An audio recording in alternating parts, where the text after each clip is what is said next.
The snow fell gently outside the grand windows of Kensington Palace, each flake dancing in the golden light that spilled from the warm rooms within.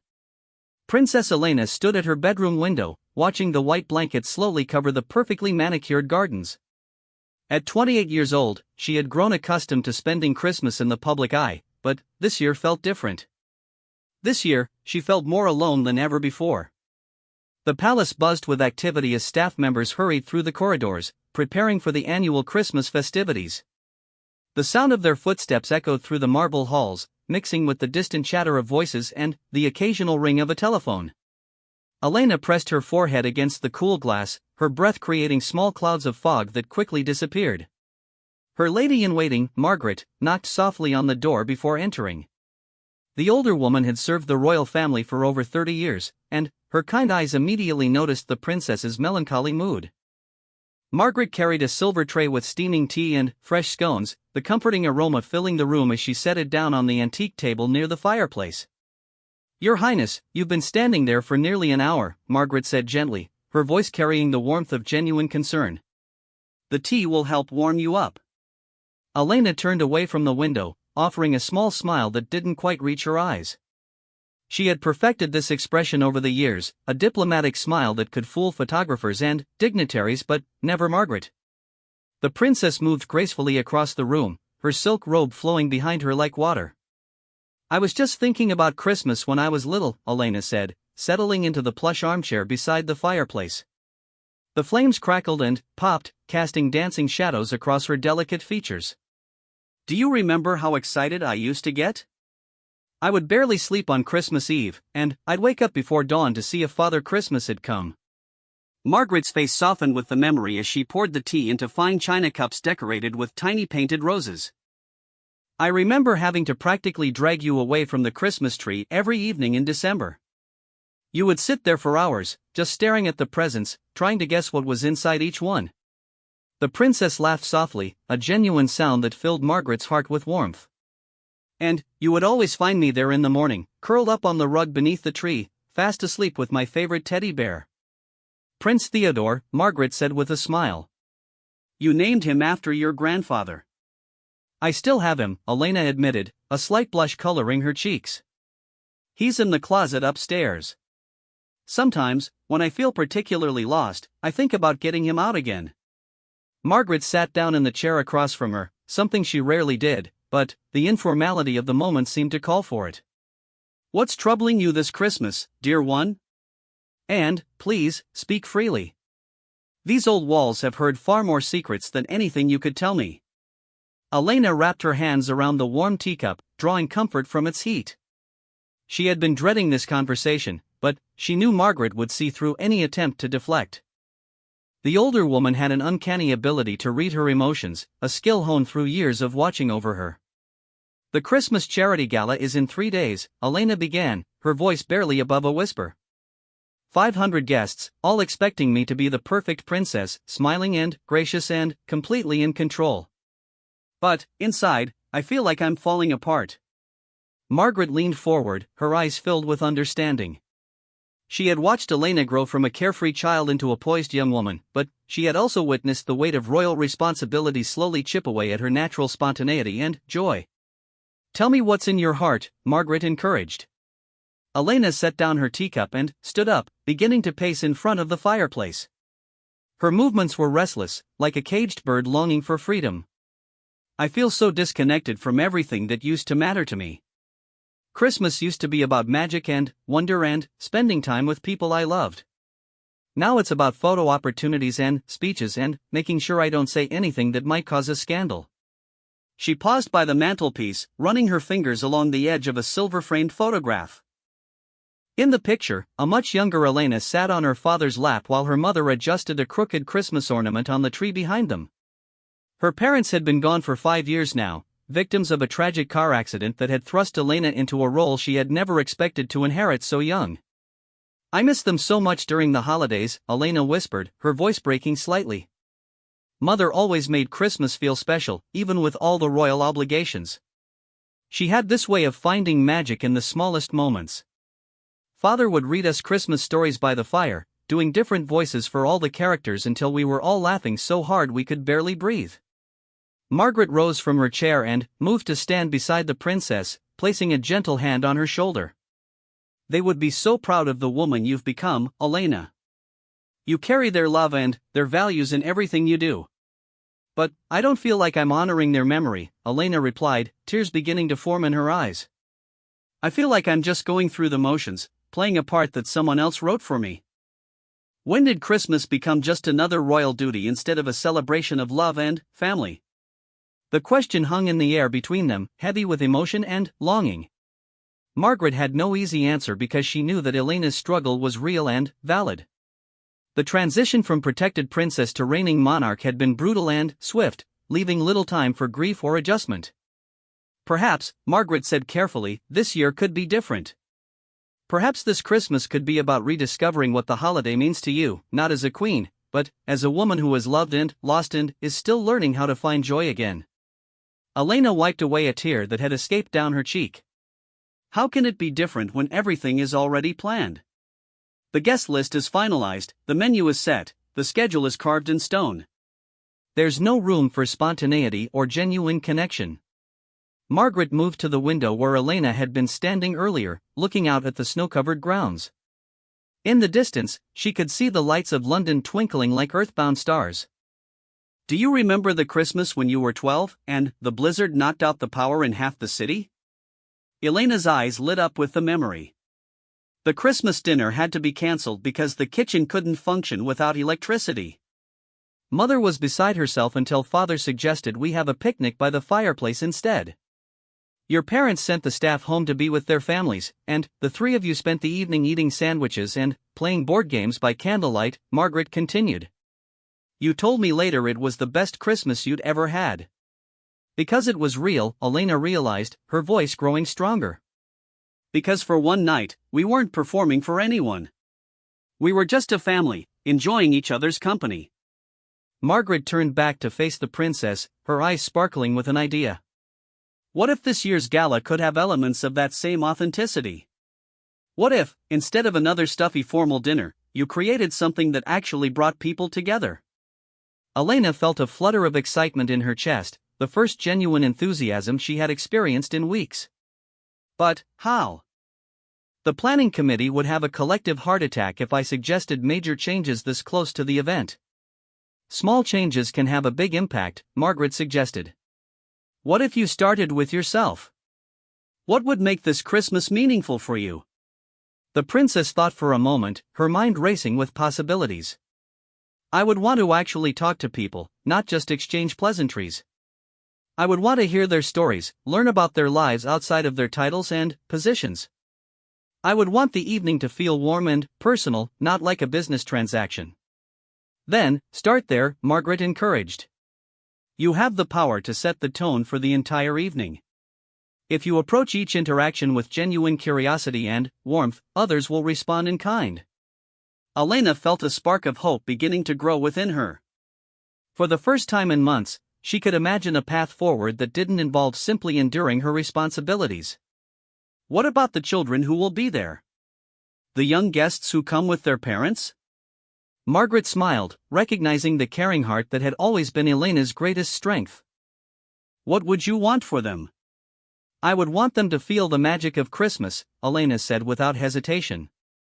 I would want them to have an experience they would remember forever, something that would make them smile even when they're adults. Then, make that happen, Margaret said simply. You're not just a figurehead, Elena. You're a woman with the power to create the kind of Christmas you want to have. The princess felt tears welling up in her eyes again, but this time they were tears of gratitude and possibility. For so long, she had felt trapped by the expectations placed upon her, but Margaret's words reminded her that she still had choices. She could choose to approach this Christmas with intention and heart. I want to do something special for the staff too, Elena said, her mind beginning to formulate a plan. They work so hard to make everything perfect, but they rarely get to enjoy the fruits of their labor. They're always serving others, making sure everyone else has a magical experience. Margaret's face lit up with pride. Now you're thinking like the princess I've always known you to be. The one who used to sneak down to the kitchens to help bake cookies, even though it meant getting flour all over your best dress. Elena laughed, remembering those carefree days when she was more concerned with having fun than maintaining her image. Mrs. Hartwell used to let me crack the eggs, even though I always got pieces of shell in the mixture. She said you had the most determined expression she'd ever seen on a child's face, Margaret recalled. You were so focused on getting it right, your tongue poking out slightly in concentration. I want to feel that way again, Elena said suddenly, the words tumbling out with unexpected force. I want to care about something so much that I forget to worry about how I look or what people might think. I want to throw myself into creating something beautiful without calculating the political implications. Margaret reached out and took the princess's hands in her own, squeezing them gently. Then, this Christmas is your opportunity to do exactly that. You have 3 days to transform not just an event, but your relationship with your own life. Elena felt a surge of determination coursing through her veins. The task ahead seemed enormous, but, for the first time in years, it also felt exciting. She wasn't just planning a charity gala anymore, she was reclaiming her sense of purpose and joy. Will you help me? Elena asked, though she already knew the answer. Margaret had been her constant companion through every triumph and tragedy, and she wouldn't abandon her now. My dear girl, Margaret said with a warm smile, I've been waiting for you to ask that question for 5 years. Of course I'll help you. We'll make this the most memorable Christmas the palace has ever seen. As the snow continued to fall outside, Elena felt something shift inside her heart. The heavy weight of obligation was still there, but now it was balanced by something lighter and more powerful, hope. This Christmas wouldn't just be another event to survive, it would be a celebration worth remembering. The two women spent the rest of the afternoon planning and dreaming, their voices mixing with the crackling of the fire and the gentle sound of snow against the windows. And, for the first time in months, Princess Elena fell asleep that night with a smile on her face, dreaming of Christmas magic and the joy of giving from the heart. The next morning dawned bright and clear, with sunlight streaming through the palace windows and casting rainbow prisms across the polished floors. Elena woke with an energy she hadn't felt in months, her mind already buzzing with ideas for transforming the upcoming charity gala. She dressed quickly in a simple sweater and jeans, an outfit that would have scandalized the palace protocol officers but felt perfectly right for the day ahead. Margaret was waiting for her in the private dining room with fresh coffee and warm croissants, along with a stack of notebooks and her reading glasses. The older woman had clearly been awake for hours, already preparing for their ambitious plans. Elena could see lists and sketches scattered across the table, evidence of Margaret's dedication to making their vision a reality. I've been thinking all night, Elena said as she poured herself coffee, the rich aroma helping to clear her mind. If we're going to make this Christmas special, we need to start with the people who make everything possible. The staff who work tirelessly behind the scenes. Margaret nodded approvingly as she opened one of her notebooks. I've made a list of everyone who will be working during the gala, from the kitchen staff to the security team. There are 47 people total, including the temporary staff we bring in for special events. Elena studied the list, recognizing many of the names. These were people who had served her family for years, who knew her favorite foods and remembered her birthday without being reminded. They were the invisible army that kept the palace running smoothly, yet they rarely received the recognition they deserved. What if we created a special moment during the gala just for them? Elena suggested, her excitement growing. Not just a simple thank you, but something meaningful that shows how much we value their dedication. What did you have in mind? Margaret asked, her pen poised to take notes.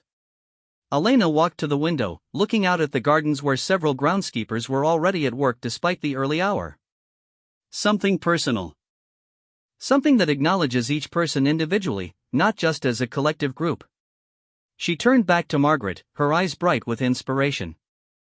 I want to write personal thank you notes to each staff member, but not just formal acknowledgements. I want to mention specific things they've done, moments when their kindness or hard work made a difference. Then, during the gala, I want to present these notes along with small gifts that are meaningful to each person. Margaret's face lit up with understanding. That would mean learning something special about each person, understanding what matters to them outside of work. Exactly, Elena said, settling back into her chair. Mrs. Hartwell in the kitchen has been talking for months about wanting to visit her sister in Scotland. James, the head gardener, is always showing me pictures of his grandchildren. Sarah from housekeeping is studying for her nursing degree in the evenings. As Elena spoke, Margaret scribbled notes furiously, capturing every detail. This will require some investigation, but I know just the person to help us. Mrs. Cooper in Human Resources knows everyone's story. She makes it her business to remember birthdays, anniversaries, and family milestones. Perfect, Elena said, then paused as another idea struck her. But I don't want this to feel like charity or pity. I want it to feel like genuine appreciation between friends. What if we also ask each staff member to share a Christmas memory or tradition with the gala guests? Everyone has stories about the holidays that shaped them. Margaret looked up from her notes, impressed by the princess's thoughtfulness. You want to give them a voice at the event, not just recognition for their service. Yes, Elena exclaimed, jumping up from her chair with enthusiasm. Imagine how much more meaningful the evening would be if guests heard real stories from real people instead of just polite conversation. Mrs. Hartwell could share her grandmother's recipe for Christmas pudding. James could talk about the Christmas garden traditions from different cultures. Sarah could tell us about how her family celebrates in Jamaica. The dining room seemed to pulse with energy as the two women built upon each other's ideas. Margaret had worked for the royal family long enough to know that events usually followed rigid protocols, but Elena's vision was refreshingly human and authentic. We'll need to approach this carefully, Margaret cautioned gently. Some staff members might feel uncomfortable being put in the spotlight. We should make participation completely voluntary and ensure everyone feels supported. Elena nodded eagerly. Of course. And we should prepare them well in advance, help them feel confident and comfortable. Maybe we could have a rehearsal or practice session where they can share their stories in a safe environment first. Margaret made another note, then looked up thoughtfully. What about the guests? How do we prepare them for this different kind of evening? That's the beautiful part, Elena said, her voice growing warm with emotion. We don't tell them exactly what to expect. We let the authenticity speak for itself. When people hear genuine stories and witness real gratitude, they respond naturally. It becomes contagious. The princess began pacing again, but this time her movements were energized rather than restless. I also want to incorporate the children in a meaningful way. Not just as decoration or entertainment, but as active participants in creating Christmas magic. Margaret flipped to a fresh page in her notebook. How many children will be attending? About 20, ranging in age from 5 to 15, Elena replied, consulting her own notes. Most are children of the adult guests, but a few are from the children's charities we support. Elena's eyes sparkled with a new idea. What if we created a special Christmas workshop where the children could make gifts for the staff? Nothing elaborate, just simple, heartfelt crafts that show appreciation. The children would love having a purpose beyond just sitting quietly through dinner. And the staff would be touched to receive something made especially for them, Margaret added, warming to the concept. Children have a way of expressing gratitude that's pure and unfiltered. Exactly. And, while the children are creating, the adults can participate in the story sharing I mentioned. It becomes a community experience rather than a formal ceremony. Margaret set down her pen and looked at Elena with admiration. You realize this is completely different from any royal Christmas event in modern history? You're creating something unprecedented. Elena felt a flutter of nervousness, but it was overwhelmed by excitement. Good. Maybe it's time for something unprecedented. Maybe it's time for the royal family to show that we're human beings who value the same things as everyone else: connection, gratitude, and genuine celebration. A soft knock at the door interrupted their planning session. Elena called for whoever it was to enter, and Mrs. Cooper from Human Resources appeared with a warm smile and an armful of files. Your Highness, Margaret mentioned you might need some information about our staff members, Mrs. Cooper said, setting the files on a nearby chair. I brought personnel files, but, more importantly, I brought my memory book. She held up a leather-bound journal that looked well-worn and much loved. For 15 years, I've been keeping notes about our palace family. Birthdays, achievements, personal milestones, favorite things. I started doing it so I could remember to send cards and small gifts, but it's become a record of all the wonderful people who make this place special. Elena felt tears prick her eyes at this unexpected kindness. Mrs. Cooper, this is exactly what we need. Would you be willing to help us create something beautiful for each person? It would be my honor, Your Highness, Mrs. Cooper replied, her own eyes growing misty. I've watched you grow up in this palace, and seeing you care so much about our staff means everything to me. The three women spent the next hour going through Mrs. Cooper's memory book, and Elena was amazed by the depth of information the woman had collected. She knew that Thomas in security was learning to play piano for his daughter's wedding.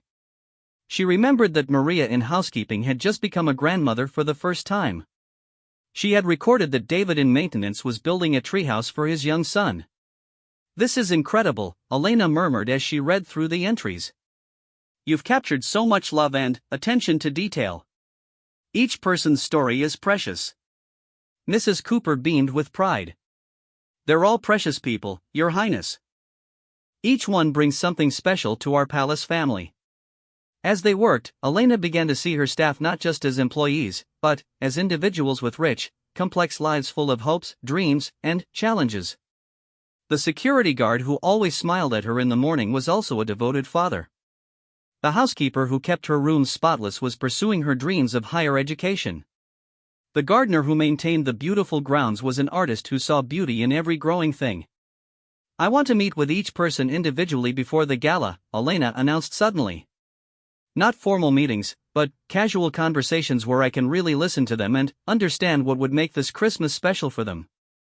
Margaret and Mrs. Cooper exchanged glances, both touched by the princess's genuine desire to connect. That's a lovely idea, Margaret said, but we only have 2 days. With 47 people, that's quite ambitious. Elena grinned, looking more alive than she had in months. Then, we'd better start now. Mrs. Cooper, could you help me arrange brief meetings throughout today and tomorrow? Maybe during their break times or shift changes, so it doesn't interfere with their work? Absolutely, Your Highness, Mrs. Cooper said, already mentally organizing the logistics. I'll start making calls right away. As Mrs. Cooper left to arrange the meetings, Elena turned to Margaret with gratitude shining in her eyes. Thank you for believing in this crazy idea. A day ago, I felt hopeless about Christmas. Now I feel like we're about to create something magical. Margaret reached over and squeezed Elena's hand. This is who you've always been, dear one. You're just remembering how to let that person shine through the crown. The morning flew by as Elena prepared for her first round of staff meetings. Instead of her usual formal attire, she chose comfortable clothes that would help people feel at ease around her. She wanted these conversations to be genuine exchanges, not royal audiences. Her first meeting was with Mrs. Hartwell, the head cook who had been working in the palace kitchen for over 20 years.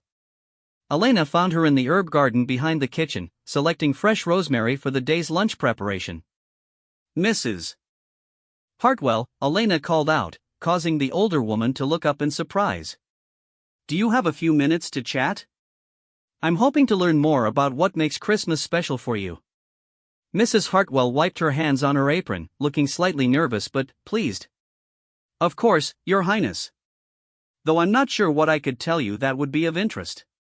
Elena settled on a nearby garden bench and patted the space beside her. Please, sit with me. And tell me about your most treasured Christmas memory. As Mrs. Hartwell began to speak about Christmas mornings in her childhood home, her face transformed with warmth and joy. She described the way her grandmother would wake before dawn to start the Christmas pudding, how the entire house would fill with the scents of cinnamon and nutmeg and orange peel. She talked about family traditions that had been passed down through generations, recipes that carried love from one kitchen to another. Elena listened with her whole heart, asking questions and sharing some of her own memories. By the end of their conversation, both women were laughing and wiping away happy tears. Mrs. Hartwell seemed amazed that a princess would be interested in her simple stories, while Elena felt enriched by the genuine human connection. Meeting after meeting followed the same pattern. Elena discovered that James the gardener wrote poetry in his spare time and dreamed of publishing a book about the healing power of gardens. She learned that Sarah the housekeeper was planning to become a pediatric nurse because she wanted to help children feel safe and cared for during difficult times. Each conversation revealed new depths of character and wisdom. As the day progressed, Elena noticed something wonderful happening. Word was spreading through the palace about her meetings, and, instead of feeling nervous or suspicious, the staff seemed energized and touched. People were volunteering to stay late to help with preparations, offering ideas and assistance without being asked. By evening, Elena felt emotionally exhausted but deeply fulfilled. She had spent the entire day listening to stories, learning about dreams, and connecting with people she had known for years but never really understood. Each conversation had added another layer to her growing vision for the Christmas gala. Margaret found her in the library that evening, surrounded by notebooks filled with details about each staff member. Elena looked up with shining eyes, her face glowing with purpose.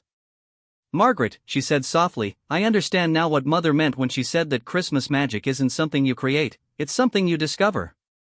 It's been here all along, in the hearts and stories of the people around us. I just needed to learn how to listen." The morning of Christmas Eve arrived with a gentle snowfall that seemed to blanket the palace in anticipation. Elena woke early, her heart racing with a mixture of excitement and nervous energy. Today was the day of the charity gala, and everything she had planned would finally come together. She had spent the previous day finishing her conversations with the staff and putting the final touches on her surprise arrangements. Margaret arrived with breakfast and found Elena already dressed in a simple wool dress, sitting at her writing desk with dozens of handwritten notes scattered around her. Each note was carefully crafted, containing specific memories and personal observations that Elena had gathered during her meetings with the staff members. "The notes are beautiful," Margaret observed, picking up one addressed to Thomas the security guard. "You've written about his daughter's piano recital and how proud he was when he showed you the video on his phone." Elena looked up from her writing, a pen still in her hand. "I never realized how much joy people find in sharing the things they love."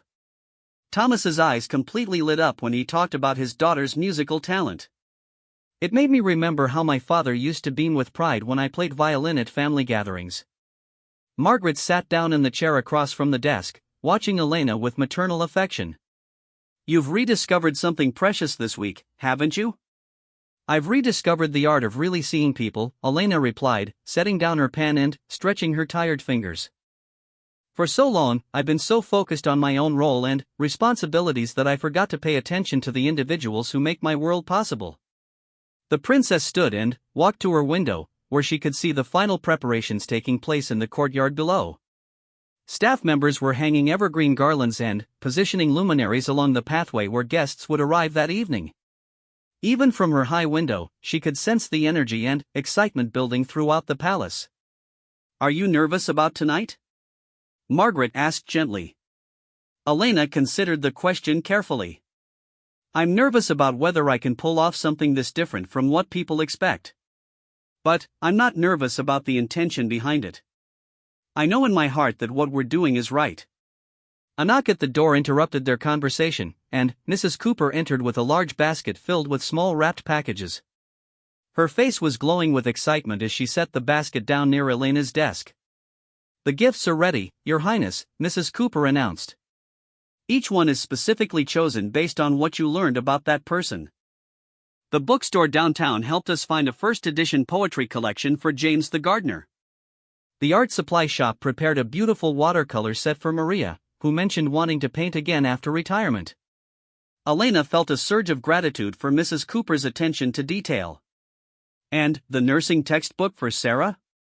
"Wrapped with a handwritten note of encouragement from the head nurse at St. Mary's Hospital, who happens to be my neighbor," Mrs. Cooper said proudly. She was so touched by Sarah's story that she offered to mentor her when she's ready to start her clinical rotations. Margaret smiled at the chain of kindness that had grown from Elena's simple desire to appreciate her staff. It's amazing how one gesture of genuine care can create ripples that extend far beyond what we originally planned. Elena nodded, feeling overwhelmed by the goodness she had witnessed over the past few days. "I keep thinking about something Mrs. Hartwell said yesterday. She told me that the best Christmas gifts aren't things you can wrap in paper, they're moments when someone truly sees you and values who you are. As the morning progressed, Elena made her final rounds through the palace, checking on last-minute preparations and offering words of encouragement to the staff. She found the kitchen team busy with final touches on the evening's menu, but she noticed something different about their usual pre-event energy. Instead of the stressed urgency that typically preceded royal functions, there was an atmosphere of joyful anticipation. "Your Highness," Mrs. Hartwell called out when she spotted Elena in the kitchen doorway. "We've added something special to tonight's dessert course, inspired by our conversation about family traditions. Each table will receive a selection of traditional Christmas sweets from different cultural backgrounds represented by our staff." Elena felt tears prick her eyes at this thoughtful addition. "Mrs. Hartwell, that's perfect. The guests will taste not just delicious food, but the heritage and love that goes into these family recipes." The afternoon flew by in a whirlwind of final preparations. Elena worked with Margaret to set up a special area in the library where the children would create their gifts for the staff. They had arranged simple craft supplies, construction paper, colored pencils, glue sticks, and ribbons. The goal wasn't perfection but heartfelt expression. At 4 o'clock, Elena retreated to her room to prepare for the evening. As her stylist arranged her hair and helped her into an elegant emerald green gown, Elena felt a calmness settle over her. She looked at herself in the mirror and saw not just a princess preparing for another royal duty, but a woman about to share something meaningful with people she cared about. Margaret appeared in the doorway as the stylist was putting finishing touches on Elena's appearance. "The first guests are arriving," she announced. "Are you ready?" Elena took a deep breath and nodded. "I've never been more ready for anything in my life." The grand ballroom had been transformed into a warm, intimate space despite its impressive size. Instead of the usual formal seating arrangements, Elena had requested round tables that encouraged conversation. Soft lighting from hundreds of candles created a golden glow that made everyone look beautiful and relaxed. The Christmas tree in the center of the room was decorated not with expensive ornaments, but with handmade decorations created by local children from the charities the gala supported. As guests began to arrive, Elena positioned herself near the entrance to personally welcome each person. She had abandoned the traditional receiving line in favor of genuine conversations. She asked about their families, remembered details from previous meetings, and introduced people to each other based on shared interests she had discovered. Lord and Lady Pemberton arrived with their 8-year-old daughter, Sophie, who had been looking forward to the evening for weeks. Instead of the usual formal greeting, Elena knelt down to Sophie's level and asked about the new puppy she had mentioned in a letter to the palace. "Princess Elena!" Sophie exclaimed, her face lighting up with delight. "Biscuit learned to sit and stay. Mummy says he's the smartest puppy in all of England." Elena laughed with genuine pleasure. "I can't wait to hear all about his training adventures. I have something special planned for the children tonight, and I hope you'll help me with it." As more families arrived, Elena noticed something wonderful happening. The children were immediately more relaxed and excited when they saw that the princess was interested in their stories. Parents seemed surprised but pleased by the genuine warmth of their reception. The usual stiffness that accompanied royal events was nowhere to be found. The Honorable James Mitchell, a prominent businessman, approached with his teenage son David, who looked distinctly uncomfortable in his formal attire. Elena remembered that David was passionate about environmental conservation and had started a recycling program at his school. "David," Elena said warmly, "I read about your environmental initiative in the school newsletter your father shared with me. I would love to hear more about it. We've actually been working on sustainability improvements here at the palace, and I think you might have some insights that could help us." David's eyes widened with surprise and interest. For the next 10 minutes, he animatedly explained his recycling program while his father watched with amazement. Elena listened intently, asking thoughtful questions and taking mental notes about ideas that could be implemented at the palace. "Your son is remarkably insightful," Elena told James Mitchell as their conversation concluded. "I hope he'll consider joining our Youth Environmental Council. We need passionate young voices to guide our conservation efforts." As the cocktail hour progressed, Elena moved through the room like a gracious host rather than a distant royal figure. She introduced the shy wife of a diplomat to the vivacious daughter of a cabinet minister, knowing they shared a love of classical music. She connected a recently retired general with a young entrepreneur, sensing they would appreciate each other's perspectives on leadership and innovation. Margaret watched from across the room, marveling at Elena's transformation. The princess was radiant with purpose, clearly thriving in this role of connector and facilitator. She was creating exactly the kind of warm, inclusive atmosphere she had envisioned. When it came time to move into the dining room, Elena made an announcement that surprised many of the guests. Before we enjoy our wonderful meal, I have something special planned. We're going to start our evening not with speeches, but with stories. Some of the remarkable people who work here at the palace have agreed to share Christmas traditions and memories that have shaped their lives. She gestured to Mrs. Hartwell, who stood near the kitchen entrance looking nervous but determined. Mrs. Hartwell has been creating magical Christmas meals for royal families for over 20 years, but tonight she's going to share the story behind the recipes that make her Christmas pudding so special. As Mrs. Hartwell stepped forward, Elena began to applaud, and the entire room joined in. The cook's nervousness melted away as she began to speak about her grandmother's kitchen, the secret ingredients that weren't found in any cookbook, and the love that transforms simple ingredients into memories that last forever. The guests listened with rapt attention, many of them visibly moved by the authentic emotion in Mrs. Hartwell's voice. When she finished, the applause was enthusiastic and heartfelt. Several guests approached her afterward, sharing their own family recipe stories and asking questions about her culinary traditions.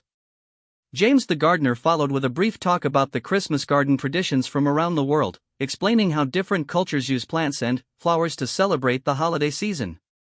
He had brought samples of evergreen branches, holly, and mistletoe, passing them around so guests could experience the natural fragrances that had been part of Christmas celebrations for centuries.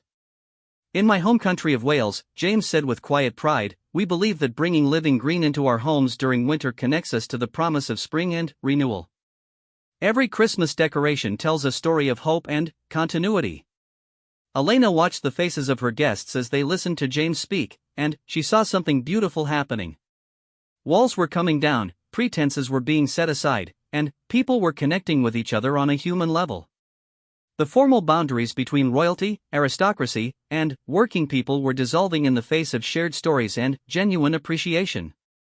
The third story came from Sarah, the housekeeper who was studying to become a nurse. She spoke about Christmas celebrations in Jamaica, where her grandmother had taught her that the holiday was about opening your heart to welcome everyone as family.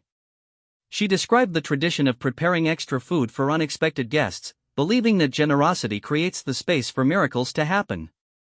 My grandmother used to say that Christmas magic doesn't come from what you receive, but from how much love you can give away, Sarah concluded, her voice soft but strong. Working here at the palace has taught me that service is just another form of love, and love is what makes every day feel like a gift. The applause that followed Sarah's words was different from typical royal event applause. It was warmer, more personal, and filled with genuine emotion. Elena noticed several guests wiping away tears, clearly moved by the wisdom and grace they had just witnessed. As the guests moved into the dining room, Elena felt a profound sense of satisfaction.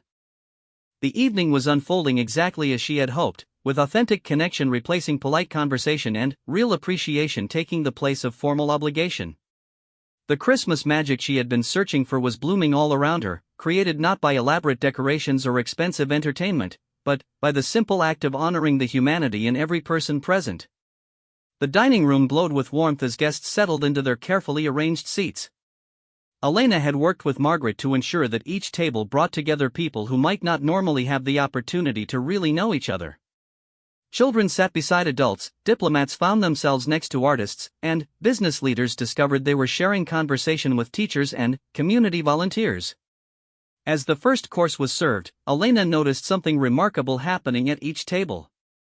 The stories shared by the staff members had created an atmosphere where everyone felt permission to be more authentic.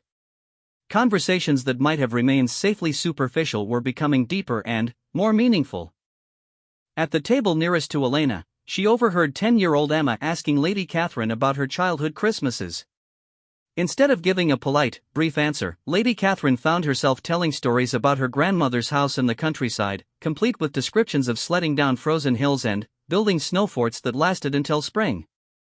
My grandmother always said that the best Christmas presents were the ones you made yourself, Lady Catherine was saying, her usually reserved demeanor replaced by animated enthusiasm.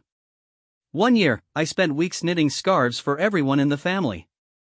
They were absolutely dreadful, all different lengths and full of dropped stitches, but everyone wore them to Christmas dinner anyway. Emma giggled with delight. I made Christmas cards for everyone this year, but I used so much glitter that Mummy says we'll be finding sparkles in the carpet until Easter. Elena smiled as she listened, remembering her own childhood craft projects that had been more enthusiasm than skill. The conversation continued around that table, with Lord Pemberton sharing memories of Christmas morning cricket matches with his brothers, despite the December cold, and Mrs. Davies, a local school principal, describing the Christmas pageants her students performed each year. Halfway through the main course, Elena stood to make the announcement she had been both anticipating and dreading. Her heart raced as she looked around the room at the faces of people who had become more than guests, they had become participants in something special. My friends, Elena began, her voice carrying clearly through the room, when I was planning tonight's gathering, I realized that Christmas has always been about recognizing the gifts that people bring into our lives. Not material gifts, but the gifts of service, creativity, compassion, and dedication. She paused, making eye contact with various staff members who were positioned around the room, ready for what was about to unfold. Tonight, I want to take a moment to acknowledge some very special people who have given me and my family countless gifts throughout the years. Elena gestured to Margaret, who began distributing the handwritten notes and carefully chosen gifts to each staff member. As she did, Elena spoke about what she had learned from each person during their conversations over the past few days. Mrs. Hartwell, Elena said, as Margaret presented the cook with her gift and note, you have fed our bodies for 20 years, but, more importantly, you have nourished our souls with your care and attention to detail. Your dreams of visiting your sister in Scotland have inspired me to think about my own neglected relationships, and so your gift tonight includes not just our gratitude, but train tickets to Edinburgh, with a week's paid vacation to spend with the family you miss so deeply. Mrs. Hartwell's hands flew to her mouth in surprise, tears streaming down her cheeks as she realized the magnitude of the gift. The guests around the room began to applaud, but Elena could see that many of them were as moved as Mrs. Hartwell herself. James, Elena continued, turning to the gardener who stood near the windows overlooking his beloved grounds, your poetry about the healing power of gardens has touched my heart. You write about plants the way others write about children, with protective love and infinite hope. Tonight, along with our thanks, you're receiving something that I hope will help your poetry reach a wider audience. Margaret handed James a package that contained not just a leather-bound journal for his writing, but also a letter from a publisher who had agreed to review his work after Elena had shared some of his poems. James looked stunned, his weathered hands shaking slightly as he held the unexpected opportunity to share his passion with the world. Elena moved through the room, acknowledging each staff member with the same personal attention and thoughtfully chosen gifts. Sarah received not only the nursing textbooks she needed, but also a scholarship to cover her remaining tuition costs. Thomas, the security guard, was presented with a professional recording session for his daughter's musical demo, something he could never have afforded on his own, but that might change his daughter's entire future. As Elena spoke about each person, she noticed that the guests were becoming increasingly engaged and emotional. Many of them seemed surprised to learn about the rich inner lives of the people who served them during royal events. They were seeing these individuals not as invisible staff, but as human beings with dreams, talents, and stories worth celebrating. What strikes me most, Elena said as she concluded the recognition ceremony, is that each of these remarkable people has taught me something about the true meaning of Christmas.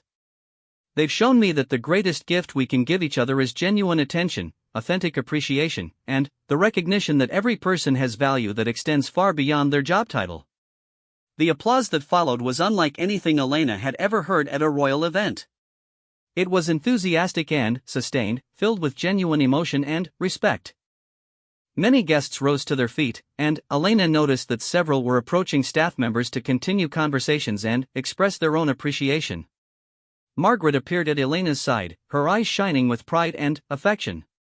"My dear," she whispered, "you've accomplished something remarkable tonight. You've reminded everyone in this room what it feels like to be truly seen and valued." Elena felt a warmth spreading through her chest that had nothing to do with the applause or recognition.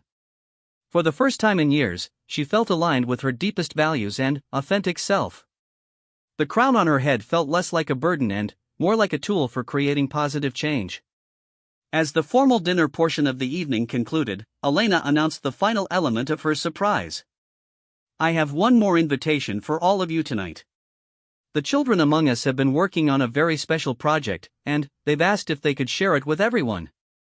She gestured toward the library, where the children had been crafting their gifts for the staff earlier in the evening. "If you would join me, I believe you'll find that some of the most profound Christmas wisdom comes from our youngest guests." The entire group moved to the library, where each child stood beside a small display of their handmade gifts. Emma had created bookmarks decorated with pressed flowers for the staff members who loved to read. Sophie had made friendship bracelets using colors that reminded her of each person's personality. David, the environmentally conscious teenager, had crafted small plantings in recycled containers, each chosen to represent something meaningful about the recipient. But it was young Oliver, the 7-year-old son of the French ambassador, who brought tears to everyone's eyes. He had spent the evening making clay ornaments, each one unique and slightly imperfect in the way that only children's crafts can be. As he presented his gift to Mrs. Hartwell, he looked up at her with serious eyes. "This ornament is for your Christmas tree," Oliver said in his careful English, heavily accented but clear. "I made it special because you make food that tastes like hugs, and everyone needs hugs at Christmas." Mrs. Hartwell knelt down to Oliver's level, accepting the small clay ornament with reverence usually reserved for priceless artifacts. "This is the most beautiful ornament I've ever received," she told him, her voice thick with emotion. "It will have the place of honor on my tree, not just this Christmas, but every Christmas for the rest of my life." As the children presented their gifts, Elena watched the adults in the room. She saw hardened business executives wiping away tears as they witnessed pure generosity in action. She noticed diplomatic spouses asking children about their creative processes and genuinely listening to the answers. The barriers of age, social status, and cultural background were dissolving in the presence of authentic human connection. Lord Pemberton approached Elena as the gift-giving concluded. "Your Highness," he said quietly, "I've attended royal events for 30 years, but I've never experienced anything like tonight. My daughter Sophie hasn't stopped talking about how special she feels because you remembered details about her life. And watching these children give so generously to your staff has reminded me of values I'd somehow forgotten in my focus on business and protocol." Elena felt a deep satisfaction at his words. "Lord Pemberton, that's exactly what I hoped would happen tonight. I wanted everyone to remember that Christmas isn't about perfect performances or impressive displays. It's about recognition, appreciation, and the joy that comes from giving pieces of our hearts to each other." As the evening drew to a close, guests lingered much longer than they typically would at royal events. Conversations continued organically, with people exchanging contact information and making plans to stay connected.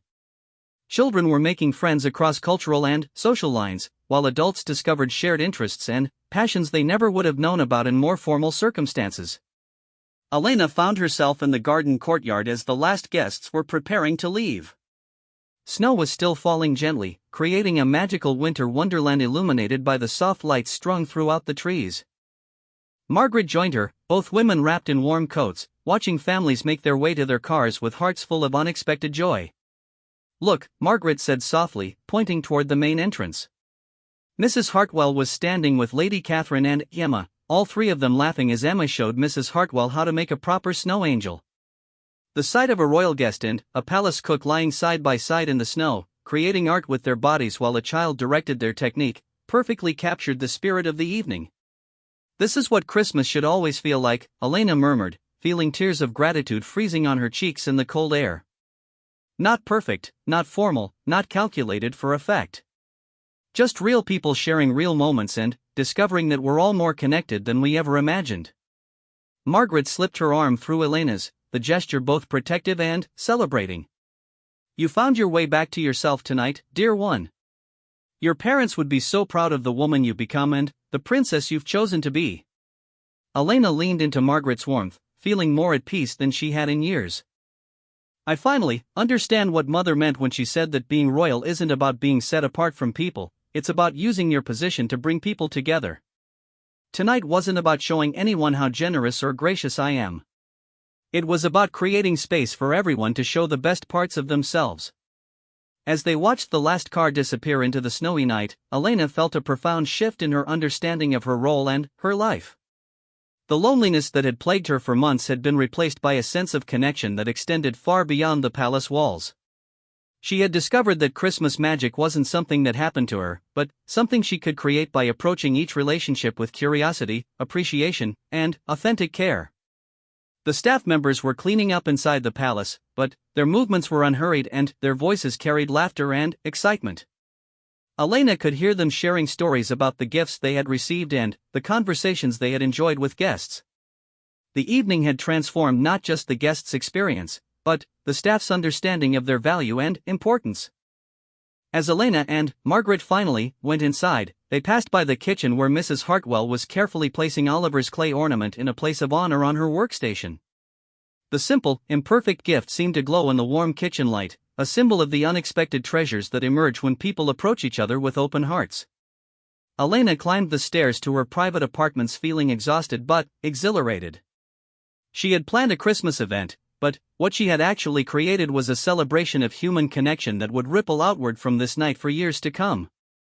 The guests would remember not just the elegant setting or delicious food, but the feeling of being truly seen and valued. The staff would carry forward the knowledge that their contributions were recognized and appreciated. And the children would grow up with memories of a Christmas when adults listened to them with respect and encouraged their natural generosity. As she prepared for bed, Elena looked out her window at the snow-covered gardens where James tended his plants with such devotion. Tomorrow, there would be newspaper articles about the royal Christmas gala, but they would miss the real story. The real story was about a princess who remembered how to see people as individuals rather than roles, and how that simple change in perspective had created magic that touched every heart in the room. Elena fell asleep that Christmas Eve with a smile on her face and peace in her heart, knowing that she had finally found her way home to the values and connections that made life meaningful. The tender royal Christmas moment she had created wasn't just a single evening's event, it was the beginning of a new way of approaching her life and responsibilities, one that honored both the dignity of her position and the humanity of everyone she served.